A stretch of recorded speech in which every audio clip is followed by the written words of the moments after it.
Hi hello ಎಲ್ಲರಿಗೂ ನಮಸ್ಕಾರ. Basha point YouTube ಚಾನೆಲ್ಗೆ ನಿಮ್ಮೆಲ್ಲರಿಗೂ ಸ್ವಾಗತ.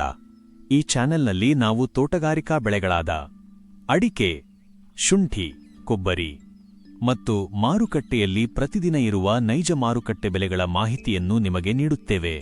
ಇನ್ನೂ ನಮ್ಮ ಚಾನೆಲ್ ಅನ್ನು ಸಬ್ಸ್ಕ್ರೈಬ್ ಮಾಡದವರು ಇದ್ದರೆ ಈಗಲೇ ಸಬ್ಸ್ಕ್ರೈಬ್ ಮಾಡಿ, ಪಕ್ಕದಲ್ಲಿರುವ ಬೆಲ್ ಐಕಾನ್ ಅನ್ನು ಒತ್ತಿ ನಮ್ಮ ಹೊಸ ವಿಡಿಯೋಗಳ ಮಾಹಿತಿ ತಕ್ಷಣ ಪಡೆಯಿರಿ.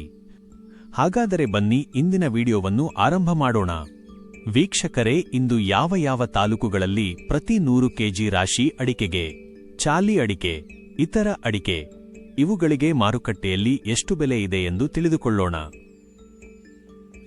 ಏಪ್ರಿಲ್ 13, 2026 ರಂದು ಕರ್ನಾಟಕದ ಪ್ರಮುಖ ಮಾರುಕಟ್ಟೆಗಳಲ್ಲಿ ಶಿವಮೊಗ್ಗ, ಸಾಗರ, ಕುಂದಾಪುರ ಅಡಿಕೆ ಬೆಲೆಯು ಮಾದರಿ ಬೆಲೆ ಸರಿಸುಮಾರು 38,000 ರೂಪಾಯಿರಿಂದ 74,000 ರೂಪಾಯಿ ಪ್ರತಿ ಕ್ವಿಂಟಾಲ್ಗೆ ವ್ಯತ್ಯಾಸವಾಗುತ್ತಿದೆ.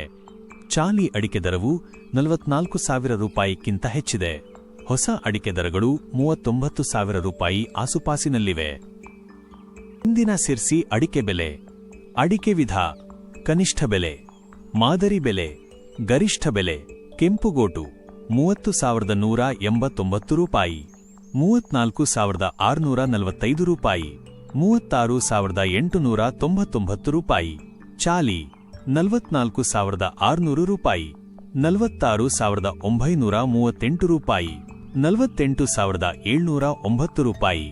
ಬಿಳೆಗೋಟು 24,299 ರೂಪಾಯಿ, 34,859 ರೂಪಾಯಿ, 38,769 ರೂಪಾಯಿ. ಬೆಟ್ಟೆ 40,799 ರೂಪಾಯಿ, 44,093 ರೂಪಾಯಿ, 52,599 ರೂಪಾಯಿ. ರಾಶಿ 48,600 ರೂಪಾಯಿ, 51,525 ರೂಪಾಯಿ, 53,899 ರೂಪಾಯಿ. ಇಂದಿನ ದಾವಣಗೆರೆ ಅಡಿಕೆ ಬೆಲೆ. ಅಡಿಕೆ ವಿಧ: ಕನಿಷ್ಠ ಬೆಲೆ, ಮಾದರಿ ಬೆಲೆ, ಗರಿಷ್ಠ ಬೆಲೆ. ರಾಶಿ 27,390 ರೂಪಾಯಿ, 27,390 ರೂಪಾಯಿ, 27,390 ರೂಪಾಯಿ. ಸಿಪ್ಪೆಗೋಟು 12,000 ರೂಪಾಯಿ, 12,000 ರೂಪಾಯಿ, 12,000 ರೂಪಾಯಿ. ಇಂದಿನ ಸಿದ್ದಾಪುರ ಅಡಿಕೆ ಬೆಲೆ. ಅಡಿಕೆ ವಿಧ: ಕನಿಷ್ಠ ಬೆಲೆ, ಮಾದರಿ ಬೆಲೆ, ಗರಿಷ್ಠ ಬೆಲೆ. ಕೆಂಪುಗೋಟು 32,099 ರೂಪಾಯಿ, 33,340 ರೂಪಾಯಿ, 34,900 ರೂಪಾಯಿ. ಕೋಕಾ 15,699 ರೂಪಾಯಿ, 28,289 ರೂಪಾಯಿ, 33,289 ರೂಪಾಯಿ. ಚಾಲಿ 41,399 ರೂಪಾಯಿ, 45,628 ರೂಪಾಯಿ, 47,609 ರೂಪಾಯಿ.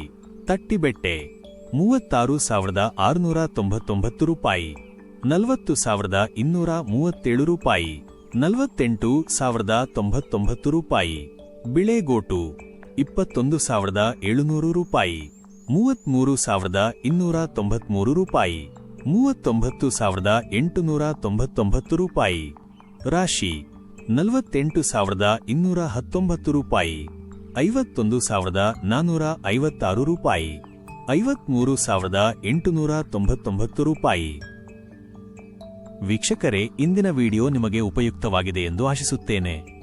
ಈ ರೀತಿಯ ಅಡಿಕೆ, ಶುಂಠಿ, ಕೊಬ್ಬರಿ ಹಾಗೂ ಮಾರುಕಟ್ಟೆಯ ನೈಜ ದರಗಳ ಮಾಹಿತಿಯನ್ನು ಪ್ರತಿದಿನ ಪಡೆಯಲು ನಮ್ಮ ಭಾಷಾ ಪಾಯಿಂಟ್ ಯೂಟ್ಯೂಬ್ ಚಾನೆಲ್ ಅನ್ನು ಈಗಲೇ ಸಬ್ಸ್ಕ್ರೈಬ್ ಮಾಡಿ. ವಿಡಿಯೋ ನಿಮಗೆ ಇಷ್ಟವಾದರೆ ಲೈಕ್ ಮಾಡಿ ಮತ್ತು ನಿಮ್ಮ ಸ್ನೇಹಿತರಿಗೂ ಶೇರ್ ಮಾಡಿ. ಯಾವುದೇ ಪ್ರಶ್ನೆ ಅಥವಾ ಅಭಿಪ್ರಾಯ ಇದ್ದರೆ ಕಾಮೆಂಟ್ನಲ್ಲಿ ತಿಳಿಸಿ. ನಿಮ್ಮ ಪ್ರತಿಯೊಂದು ಕಾಮೆಂಟ್ಗೂ ನಾವು ಉತ್ತರ ನೀಡಲು ಪ್ರಯತ್ನ ಮಾಡುತ್ತೇವೆ. ಧನ್ಯವಾದಗಳು ವೀಕ್ಷಿಸಿದ್ದಕ್ಕಾಗಿ. ಮತ್ತೆ ಮುಂದಿನ ವಿಡಿಯೋದಲ್ಲಿ ಭೇಟಿಯಾಗೋಣ.